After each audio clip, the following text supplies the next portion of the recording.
vez hechas no se hubieran cumplido, no existiría el Nuevo Testamento.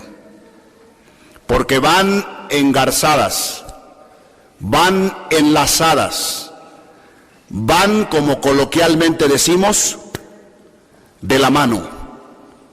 Las profecías dadas, y algunas de ellas 2500 años antes de Cristo, acerca de Jesús.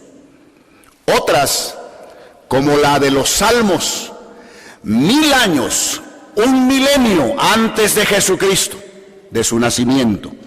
Cada vez que digo antes de Cristo, digo antes de nacer el Señor Jesucristo. Pero cuando las profecías se cumplieron, surge la teología.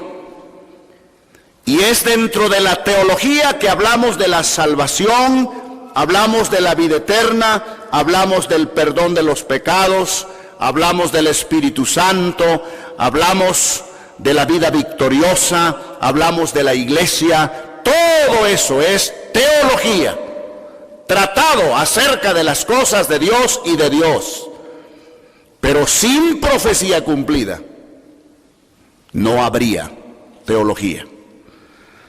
Es por eso necesario que eventualmente vayamos a las profecías y recordemos de dónde viene todo, de dónde brota ese manantial que después vimos cumplido en la persona bendita del Señor Jesucristo. Y yo les propongo una cosa, que estos 12 versículos que vamos a leer, les pongamos una atención especial. Este tema es para todos los presentes, sin excepción.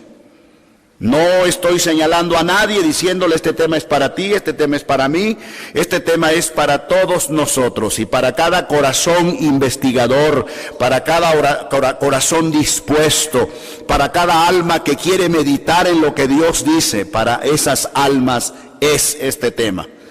Y la base será escuchar la lectura, porque luego vamos a hacer referencias a la lectura.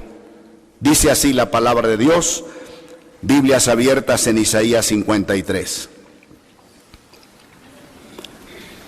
¿Quién ha creído a nuestro anuncio? ¿Y sobre quién se ha manifestado el brazo de Jehová?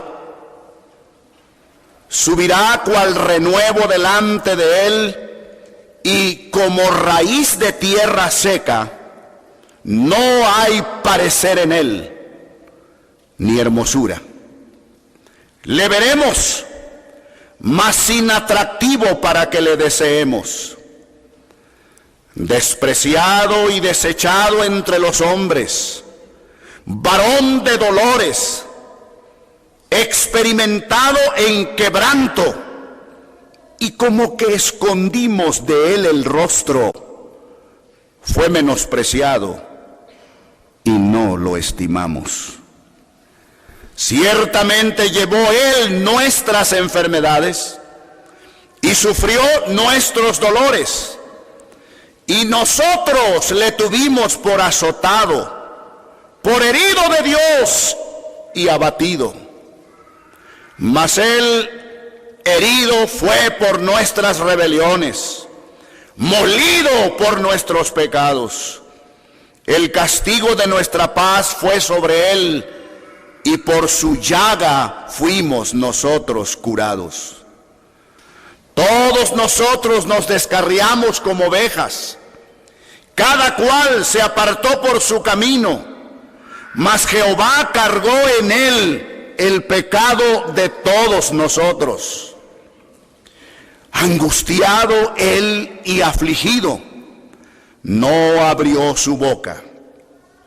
Como cordero fue llevado al matadero, y como oveja delante de sus trasquiladores.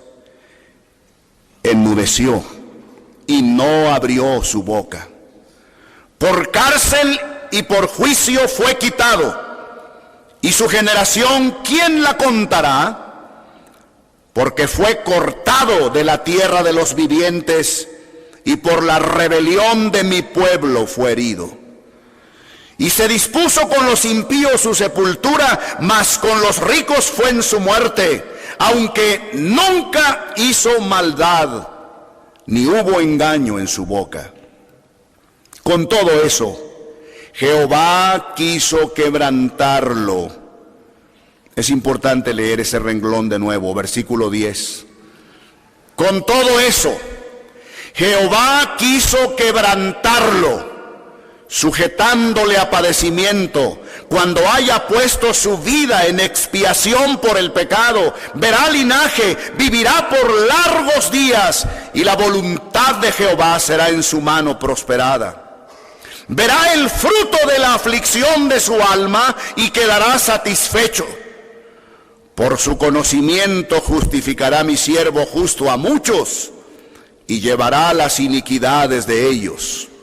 Por tanto, yo le daré parte con los grandes, y con los fuertes repartirá despojos, por cuanto derramó su vida hasta la muerte, y fue contado con los pecadores. Habiendo él llevado el pecado de muchos, y orado por los transgresores.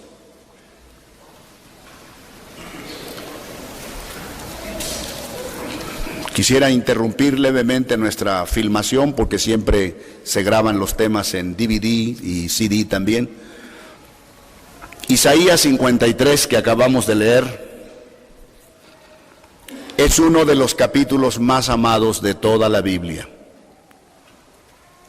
Por mí, en lo personal, es el más amado. Es el capítulo que más quiero desde mi adolescencia. Tan es así que mi esposa tiene instrucciones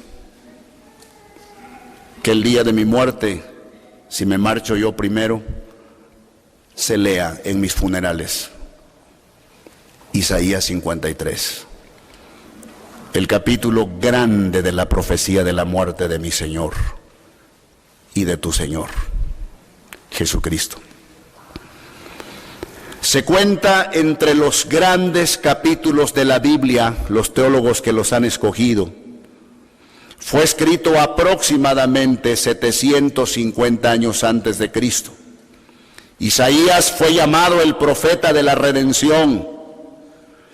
Dicen algunos que bien podría ser llamado el Evangelio según Isaías, así como llamamos el Evangelio según San Juan en el Nuevo Testamento, el Evangelio según San Mateo, el Evangelio según San Marcos, el Evangelio según San Lucas. Dicen, pudo haberse llamado el Evangelio según Isaías, porque faltando 750 años para nacer el Señor, pareciera que Isaías está parado, absorto, viendo la crucifixión y describiéndola. No hay otro lugar en la Biblia en que se presente de una manera tan patética el sacrificio de Cristo como en este capítulo. Hay un problema. Cuando se les pregunta a los hebreos, a los judíos, ¿de quién habla ese capítulo? ¿Quién es ese varón cuyo nombre no se da, a quien se le llama despreciado, a quien se le llama el renuevo, a quien se dice, de quien se dice como cordero fue llevado al matadero, varón de dolores? Y se les pregunta a los hebreos, ¿quién es ese varón? Ellos, sin inmutarse, dicen luego, Israel. Israel es el pueblo hebreo. El varón de esta profecía es Israel. Porque todos sabemos que el pueblo hebreo, en su mayoría en la actualidad, no reconoce a Cristo como el Mesías y el Salvador. Y por lo tanto descartan el Nuevo Testamento, sin base, pero lo hacen. Solo que cuando ellos dicen este capítulo habla de Israel, se han metido en dos serios problemas. Número uno,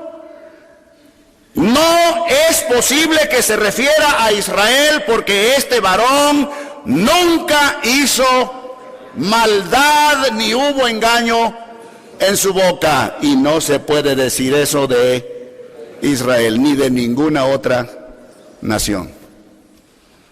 Primer problema. Segundo problema, dice que este varón sufre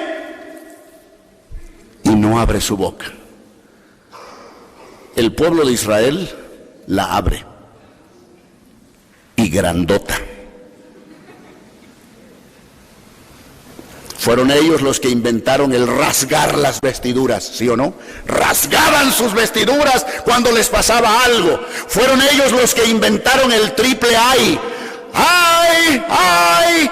¡Ay! Cuando algo les sucedía iban caminando, se ponían las manos así en la cabeza. Fueron ellos los que inventaron el cilicio y la ceniza para ponerse cuando les venían cosas terribles, y hacían lutos por 40, 50 días.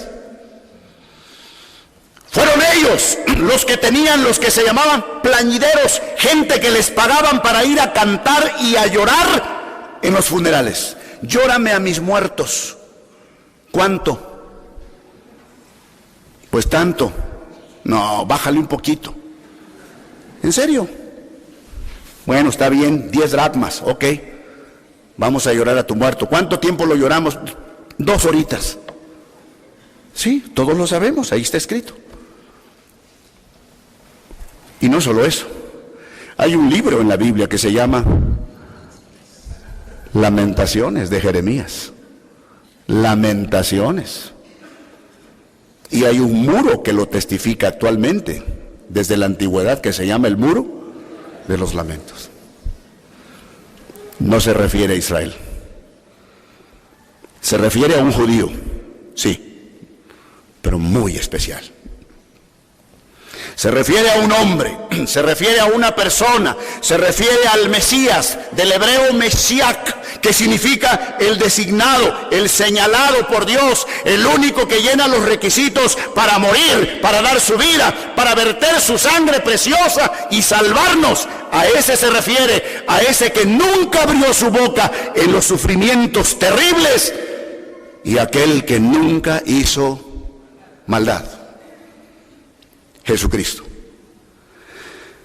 Podríamos terminar allí y orar, pero mejor avanzamos un poquito, dividiendo esta porción en algunas partes que quiero compartir con ustedes. En la primera vamos a pasar muy rápido para ahorrar tiempo, y el primer punto lo estoy llamando la impresionante distancia. La impresionante distancia. De esto solo quiero decirles algo. Este capítulo me impresiona, y espero que a ti también, porque siendo escrito 750 años antes de Cristo, 7 siglos y medio. Yo he vivido medio siglo y un poco más. Y sin embargo, usted dirá, qué poquito. Yo digo, qué muchito. No ha sido fácil. 50 años ya es algo. Ahora, eso me ayuda a pensar en 7 siglos y medio. 750 años antes de Cristo se escribió todo esto, y es exactamente lo que pasó en la cruz. Esto es lo impresionante, que a distancia, cuando faltaban 750 años, Isaías estaba escribiendo, y en mi opinión, usted lo puede debatir si quiere, y en mi opinión había momentos en que él mismo ni sabía algunos puntos que estaba escribiendo y cómo el Espíritu lo dirigía. Lo escribía, sí, pero él mismo no entendía. Por ejemplo, el asunto de con todo Jehová quiso quebrantarlo. Le aseguro que en ningún momento Isaías supo que eso se refería a la explosión del corazón de Cristo en el momento de su muerte, cuando el pericardio se rompió, lo cual demostró la lanza después de la muerte de Cristo, cuando se la metieron, la lanza, en Juan 19, y brotó sangre y agua. Sangre seguida por agua, lo cual significa ruptura de corazón, según la ciencia médica. Yo no creo que lo entendió, pero sabía de quién estaba escribiendo, aunque no entendía algunas cosas que Dios le estaba guiando a escribir. Y a decir verdad, nosotros, 750 años después de Cristo y luego 2000 años más desde Cristo hasta la fecha, todavía no hemos entendido muchas de estas cosas. La impresionante distancia. Pasemos. Número 2, la impresionante descripción. Y aquí me quiero quedar un momentito más. La segunda cosa que me impresiona de este capítulo es la descripción que hace. Yo quiero que chequen conmigo unas palabras, ¿sí? Si son tan amables. Vean por favor en el versículo 2. Versículo 2, pongan su mirada. Dice, subirá cual renuevo delante de él y como raíz, ¿qué dice? Como raíz de tierra seca, raíz de tierra seca. ¿Han llegado a ver alguna raicita de algún arbusto en tierra árida y desierta? ¿Han llegado a arrancar algo que ni batallas para arrancar, que simplemente parece que estuviera en la superficie y luego le ves la raíz, no le ves la humedad de otras plantas? ¿Sí? ¿Saben? ¿Me explico de lo que estoy hablando? Raíz de tierra seca. En primer lugar, una raíz de tierra seca no tiene atractivo, no gusta. Y en segundo lugar, no se le percibe lozanía, no se le percibe frescura. Es una raíz de tierra seca. Hagan de cuenta un monte, un matorral seco desde hace muchos días. Solamente estaba ahí simulando que estaba sepultado en la raíz, en la tierra, pero cuando lo sacas es tan fácil, porque no ha tenido agua, no ha tenido sereno, no ha tenido vida. Y dice que así fue Cristo en la cruz del Calvario, como raíz de tierra seca. Y luego dice, no hay parecer en él. Estamos en el versículo 2, no hay parecer en él. ¿Saben, amigos, de qué me habla eso? No hay parecer en él. Eso me habla sencillamente, y aunque les parezca muy brusco, penetro rápido aquí porque me impresiona realmente. No hay parecer en él. Habla de su rostro en la cruz, cuando quedó completamente desfigurado. Y a propósito, en el versículo 14, anterior al 53, que es capítulo 52, versículo 14, si me hacen el favor de leerlo en voz alta, dense cuenta de algo. ¿Qué dice el 52:14? Todos.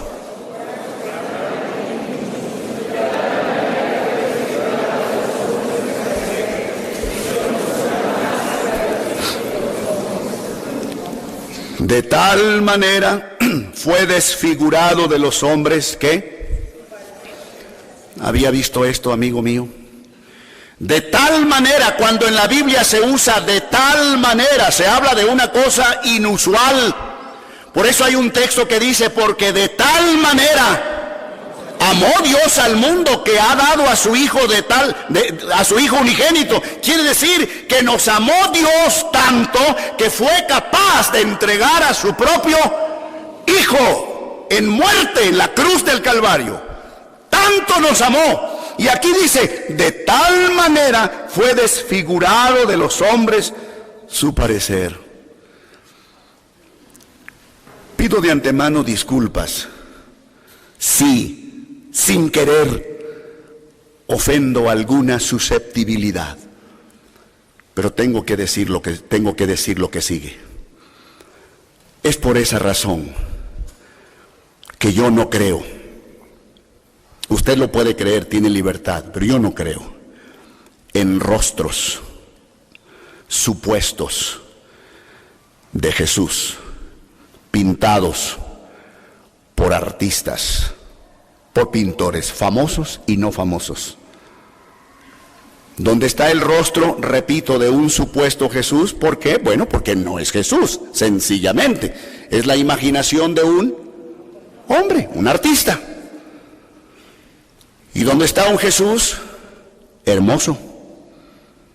¿Dónde está un Jesús precioso? ¿Dónde está un Jesús bello? Porque el propósito de esos miles de cuadros es venderlos y comerciarlos. Y si no estuviera así, no los compraría nadie. Un Jesús hermoso, con 3 o 4 gotitas que vamos a decir son pinceladas que simulan la sangre, que realmente embellecen ese rostro. Y donde tiene una corona retocada, bonita, casi dorada, bien hechecita, bien colocada, y donde tal vez hay 1 o 2 hilillos pequeñitos de sangre. No creo en esos cuadros, no creo. No fue así. No fue así. He leído este libro cantidad de veces enterito y le puedo decir con autoridad basada en las Escrituras que no fue así. Nada está más lejos de la verdad que eso. No crea en esos cuadros. No crea que fue así. El rostro de Cristo en la cruz estaba desfigurado. Aquí está la profecía, versículo 2: subirá cual renuevo delante de él, y como raíz de tierra seca, no hay parecer en él, ni hermosura. ¿Le veremos? Más inatractivo. Es como cuando alguien ve algo o alguien así. Si me quiere ver, alguien ve a alguien así y dice, no. Y no lo quiere ver. Con el perdón de todos, es como cuando alguien dice, guía a una persona al féretro, le dice, ¿lo quieres ver? No, quiero recordarlo como lo vi la última vez. Sobre todo si aquella persona desgraciadamente murió en un accidente horrible, donde haya sufrido múltiples heridas en su cara. Por eso dice, lo veremos más inatractivo para que le deseemos. Estamos hablando de la impresionante descripción. ¿Por qué estaba así el Señor Jesucristo? Simple y sencillamente, estaba el Señor Jesucristo así porque guardias romanas, y no eran 2, eran hasta 14 soldados, comprobado por la historia. El libro que se llama Factor de la Resurrección, por Josh McDowell, el cual le he dado cantidad de vueltas. Ese libro me explica los datos históricos de que una guardia romana se componía de 5 a 14 soldados, y esos soldados, todos golpearon el rostro del Señor con sadismo, con coraje, con ira, porque estaban influidos por la muchedumbre que estaba pidiendo una sola sentencia. ¿Cuál era? ¡Crucifícale! El populacho, los religiosos, y ellos estaban influidos. Ustedes saben que en las multitudes las emociones se suman y los razonamientos se restan, y el mundo es influido. ¿A dónde vas? Allá. ¿A dónde? No sé, pero allá voy con todos. ¿Y qué llevas en la mano? Un arma. ¿Y qué vas a hacer? A matar, si es posible. ¿A quién? A ese grupo. ¿Y por qué? No lo sé, pero yo voy. ¿Sí o no? La historia de las guerras. Y estos hombres golpearon al Señor. Su cuerpo caía por los suelos. Y con todo respeto, otra vez, ojalá que nunca le toque, pero a mí me ha tocado 3 veces escuchar cuando un cuerpo es golpeado por alguien y cae y rueda por el suelo y su cabeza golpea en el piso. Es triste, es impresionante. Son cuadros que tarda semanas en olvidarlos. Y golpearon el rostro del Señor, quizá fracturaron su nariz, quizá fracturaron parte de su mandíbula, quizá algunos dientes se aflojaron, perdóneme, pero tenemos que hablar lo que la Biblia dice y no dejarnos llevar por solamente lo que los artífices imaginan. Dice que fue desfigurado. Una vez más, ¿qué cosa es desfigurado? Sin las líneas normales del diseño humano, sus pómulos rotos, sus ojos salientes, hinchados, de tanto puñetazo, un solo golpe en el rostro de una persona, un solo golpe asestado, dígame usted lo que puede causar. ¿Sí? Aquí está el doctor Vizcaya y él me puede decir en 20 palabras si quisiera rápidamente, no le voy a decir que lo diga, pero él me pudiera decir qué sucede en el acto en que un ojo es golpeado con toda la fuerza, solo un golpe. ¿Y cuántos días tardaría en estar otra vez normal ese ojo? Doctor Vizcaya, ¿cuántos días calcula que estaría un ojo otra vez vuelto a la normalidad después de un severo golpe? Mínimo 10 días. El Señor no recibió un golpe, recibió docenas de golpes. Pero en el versículo 3 sigue haciendo la descripción: despreciado y desechado entre los hombres. Y luego, ¿cómo lo llama? Varón de dolores, experimentado en quebranto, y como que escondimos de él el rostro. Esto me da mucha pena. Como que escondimos de él el rostro quiere decir nos hicimos los desentendidos de todo lo que estaba pasando. Hoy día la gente se sigue haciendo la desentendida. Sabe que un Salvador murió por ellos, sabe que fue clavado, sabe que derramó toda su bendita sangre, pero cuando se trata de seguirlo, cuando se trata de ir por él y con él, nos hacemos los desentendidos y como que escondimos de él el rostro. Fue menospreciado y no lo estimamos. ¿Cuál es la primera palabra del versículo 3? Le digo una cosa, Cristo fue despreciado, la tercera potencia. Cristo fue despreciado, la tercera potencia, pasando por la primera y la segunda. Primero, despreciado en su nacimiento. No hay lugar para ellos en el mesón. ¿Dónde tuvo que nacer? En un establo. ¿Dónde tuvo que ser acostado? En un pesebre. Despreciado al nacer. Despreciado durante su vida. Despreciado durante su vida. Lo llamaron nacido de fornicación. Lo llamaron Belcebú, que significa príncipe de los demonios. Lo llamaron demonio tiene. Le dijeron estás fuera de ti. Le dijeron vete de aquí, de estos contornos. Le dijeron ¿no es este el hijo del carpintero? Etcétera. Lo despreciaron durante su vida. Y el clímax del desprecio fue en la cruz, cuando suciamente lo escupieron, le lanzaron, dice la Biblia, esputos, cobardes, salivazos. Se oye feo. Pues si se oye feo le doy otra palabra, escupitajos. No diga eso, pastor, eso dice la Biblia. Y el problema es que no la lees. El problema es que no la leo, el problema es que no la conozco. El problema es que me he quedado con cuadros, me he quedado con historias religiosas que me cuentan, pero no he ido a la fuente donde está despreciado. Y esa palabra despreciado es una de las palabras feas, que cuando le pone uno el prefijo des, todo cambia.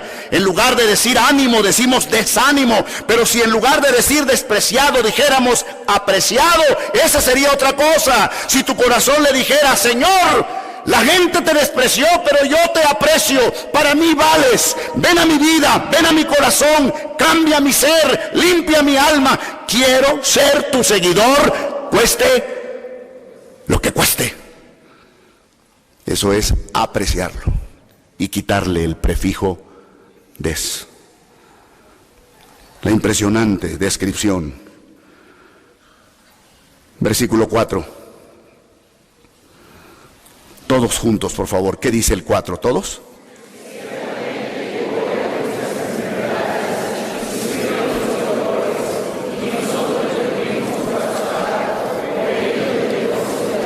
¿Se imaginan? Ay, si yo pudiera ser más claro, pero voy a intentar serlo. Escúchenme bien, no se deje distraer por nada. Tenemos gente entrando y saliendo, no debería ser, pero así es a veces. Deme su atención, por favor. Digo, entrando al culto está bien, pero entrando y saliendo y estando no es correcto. Pero escúcheme esto.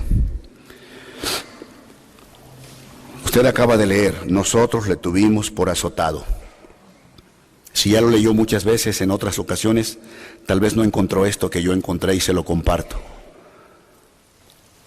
Fíjense cómo es de exacta la profecía.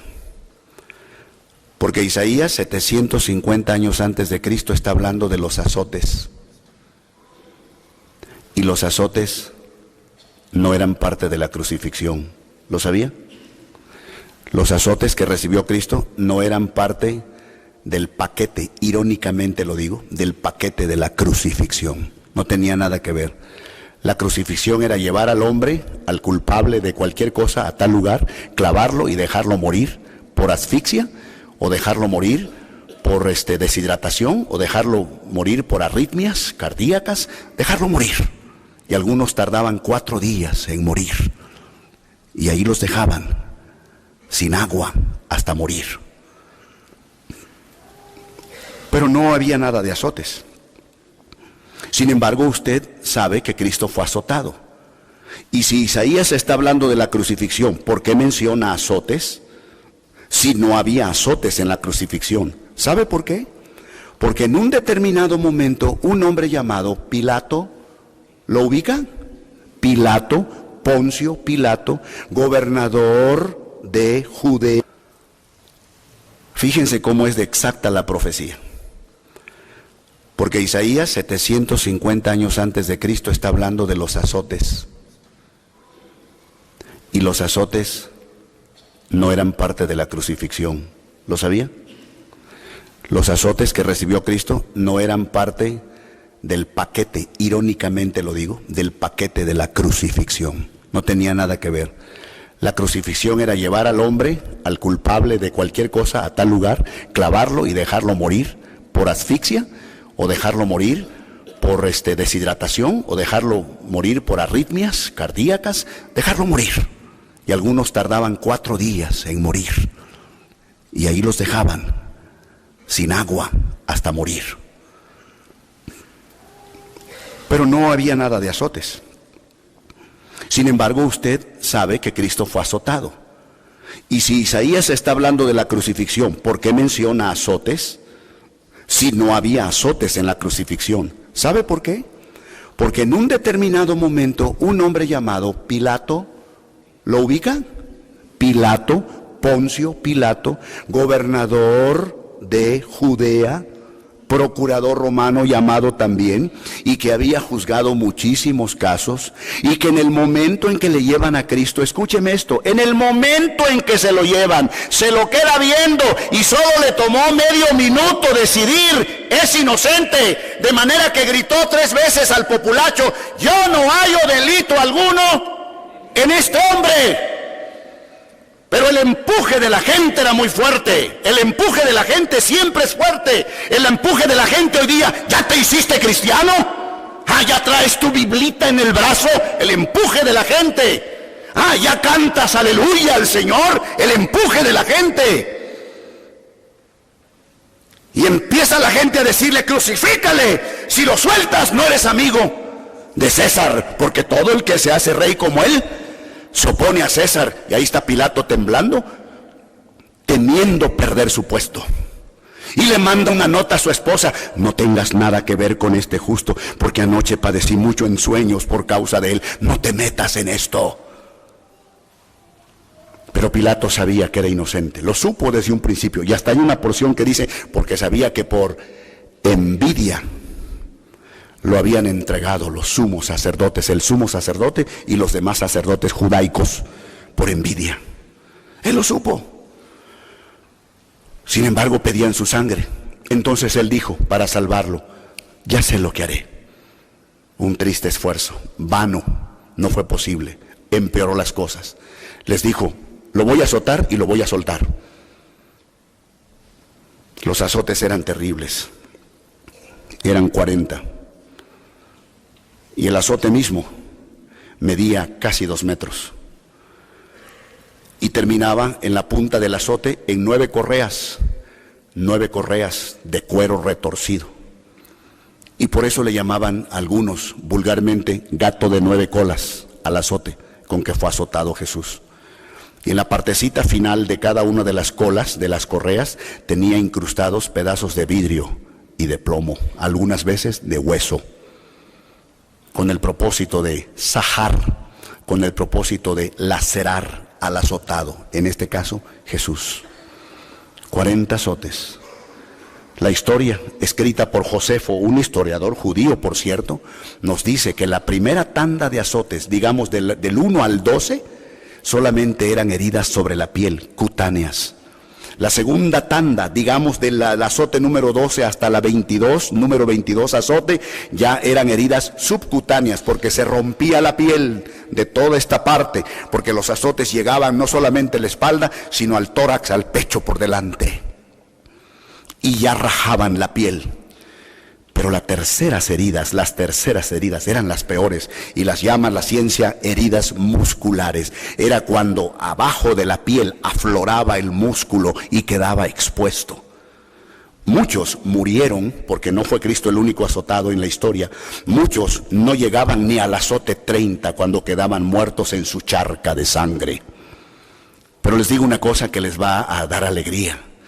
Jesucristo no murió en los azotes porque Jesucristo era fuerte, porque Jesucristo provenía de un Padre santo, y porque la vida de Cristo fue una vida recta, no fue una vida de antros, no fue una vida de cigarro, no fue una vida de vino, no fue una vida de un borracho, no fue una vida de un adúltero, no fue una vida de un fornicario, no fue una vida licenciosa, no fue una vida desordenada, fue una vida limpia y recta. Fue un varón de 33 años puro, y puro significa significa libre de. Como el oro puro sería que no tiene plomo, que no tiene zinc, que no tiene níquel, que no tiene ninguna aleación. Y por eso aguantó los azotes. No que no sufrió, no que no lo sufrió, los aguantó. La historia dice que cuando acabaron los azotes, lo más probable es que partes de la piel de Cristo colgaban. ¿Lo sabía? ¿Lo sabías? La impresionante descripción.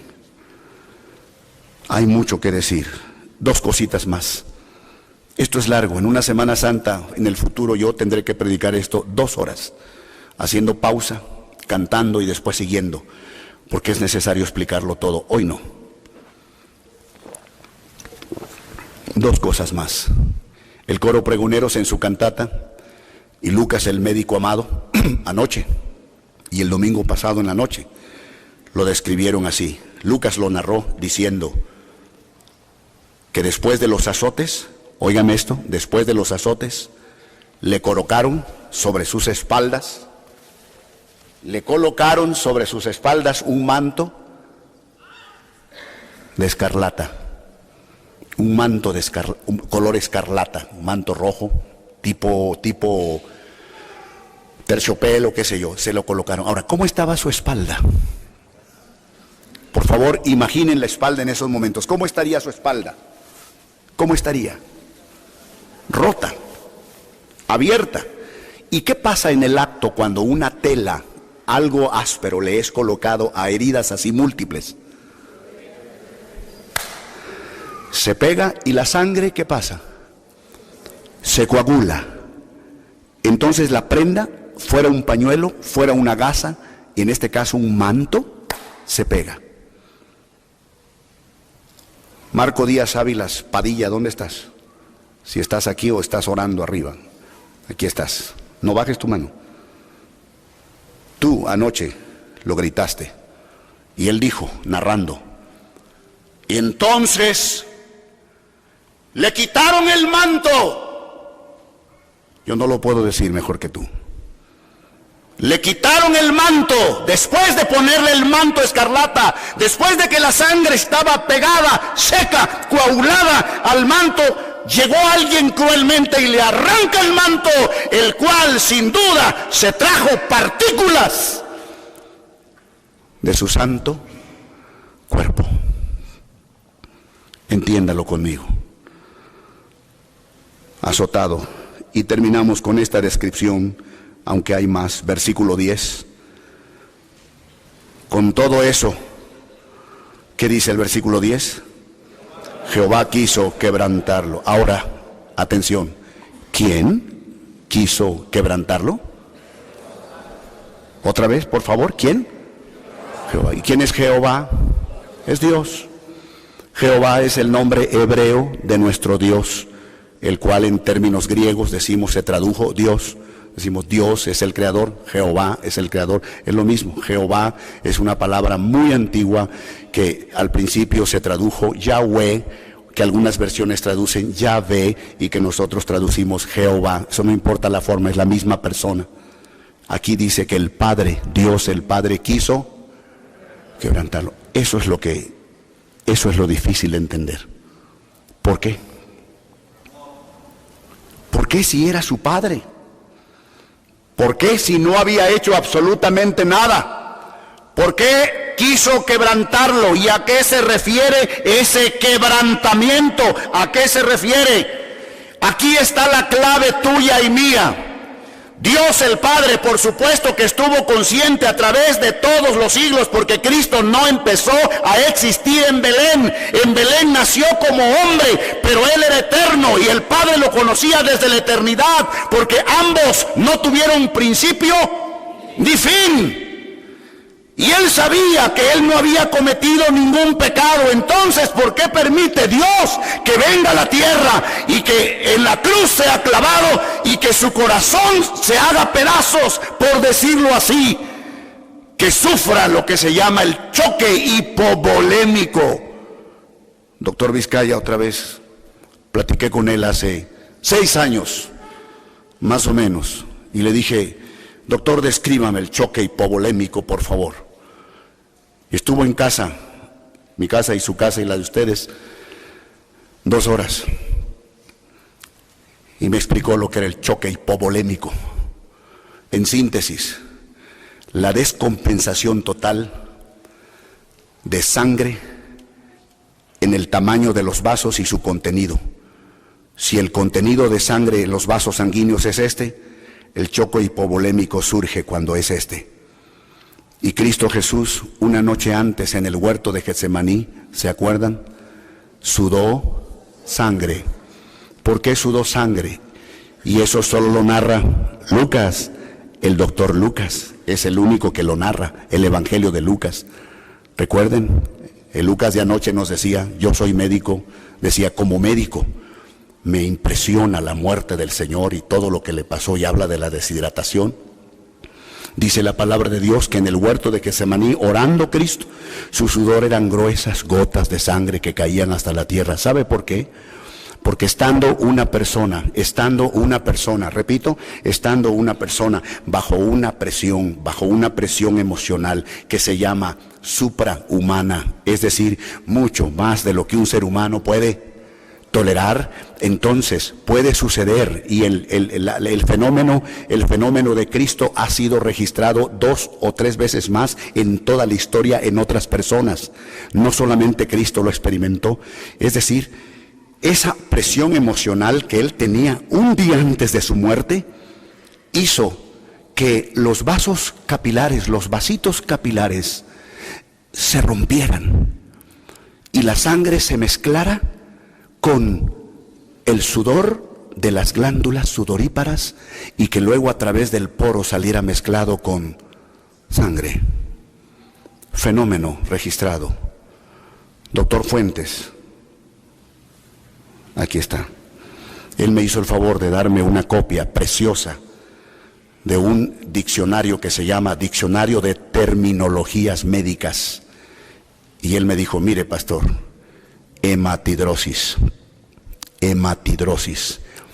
sudoración sanguinolenta. Cuando un hombre sufre intensamente, nunca usted y yo sabremos cuánto sufrió Jesús. Podríamos decir, pobrecito el Señor, podríamos decir, qué dolor me da, pero la verdad es que nunca llegaremos al meollo final, nunca llegaremos al fondo final. Jesucristo sufrió lo que se llama indeciblemente, no hay narrador que lo pueda, no hay película que lo pueda representar, por más esfuerzos que hagan y por más elencos que se preocupen para hacerlo, no lo podrán filmar. Tendríamos que haber estado como Isaías, como parados frente a la cruz, o como Juan, el que describe el lanzazo para decir cómo sufrió el Señor Jesucristo. Es más, tendríamos que ser Él, cosa imposible. Solo el que sufre sabe cómo sufre. ¿No es cierto? Solo el que sufre sabe cómo sufre. Por eso hay mucha incomprensión con las enfermedades. Por eso en los hospitales gente sufre por la desatención de enfermeras, no todas, por la desatención de médicos, esas horas largas en que el médico no se presenta, y no todos los médicos son así. Y el enfermo llora y gime por sus dolores y ruega algo más de buscapina, algo más de cualquier inyección que pueda hacer tolerable su dolor. No podremos explicar el sufrimiento de Cristo. Su corazón fue quebrantado. ¿Pero por qué lo hizo Dios? ¿Saben por qué lo hizo? Porque cuando Dios vio a Cristo en la cruz, no lo vio como su hijo. ¿Me explico? Cuando Dios desde los cielos vio a Cristo en la cruz, no lo vio como su hijo, lo vio como el sustituto. Te vio a ti en él, tus pecados y mis pecados estaban sobre él. Por eso dice el apóstol Pablo que Cristo fue hecho pecado por nosotros. Quiero que lo busquen, por favor, 2 Corintios 5, 21.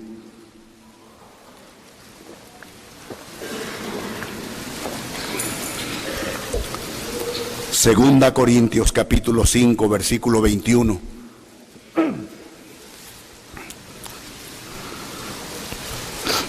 Todos los que ya lo tienen, léanlo conmigo, por favor. Segunda a los Corintios, capítulo 5, versículo 21. Dice así, todos: al que no conoció pecado, por nosotros lo hizo pecado, para que nosotros fuésemos hechos justicia de Dios en él. Otra vez para entenderlo, todos.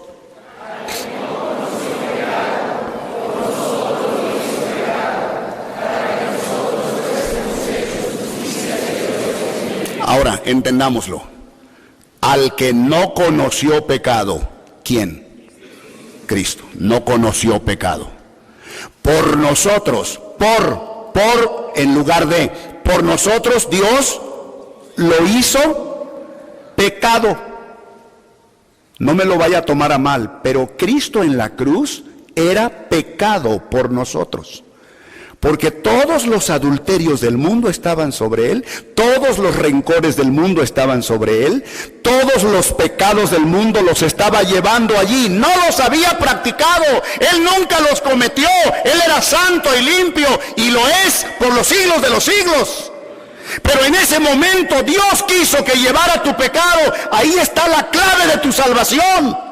Ahí está la clave de la comprensión de por qué Cristo te puede salvar, porque allí sobre él estaban tus pecados, que solo tú sabes cuáles son, hasta el último que hayas cometido, tal vez hoy en la mañana, o ayer, o antier, o el mes pasado. Todos tus pecados los llevó Cristo en la cruz. Aunque tú ni vivías, él estaba llevando todos los pecados del mundo, y no por eso todo el mundo ya está salvo. No por el hecho de que haya penicilina en la farmacia, todo mundo está libre de infección. No, hay que ir a la existencia de penicilina, hay que comprarla, hay que aplicarla, y entonces vendrá la sanidad. Hay salvación para todos en Cristo, pero todo aquel que viene a Cristo con confianza y humildad puede experimentar la salvación. Pero hay que buscarlo a él, hay que buscar el antídoto, y en este caso Cristo llevó tus pecados en la cruz. Y por esa razón, cuando estaba en la cruz, él gritó: Dios mío, ¿por qué me has desamparado? Porque Dios no lo estaba viendo a él, estaba viendo tus pecados y mis pecados. Y con esto termino, precisamente con esto. He hablado de la impresionante distancia, he hablado de la impresionante descripción. Por último, el impresionante propósito. El impresionante propósito. Por favor, vean el 4. 53:4. Véanlo solamente. Ciertamente llevó él nuestras enfermedades y sufrió nuestros dolores, y nosotros le tuvimos por azotado. ¿Sabe lo que quiere decir? No lo azotó Pilato, lo azoté yo. Eso es lo que quiere decir. No le saque vueltas, no le huya. Esto es lo que quiere decir. Nosotros le tuvimos por azotado. ¿Creen ustedes que Isaías, el profeta, no pudo decir, no Pilato, pero no pudo decir, y un gobernador romano lo tendrá por azotado? ¿No creen que lo pudo decir? Pero no dijo eso, porque esa no es la verdad. Pilato fue el que dio la orden, pero Cristo fue azotado por mí, para perdonarme a mí. Entonces yo lo azoté.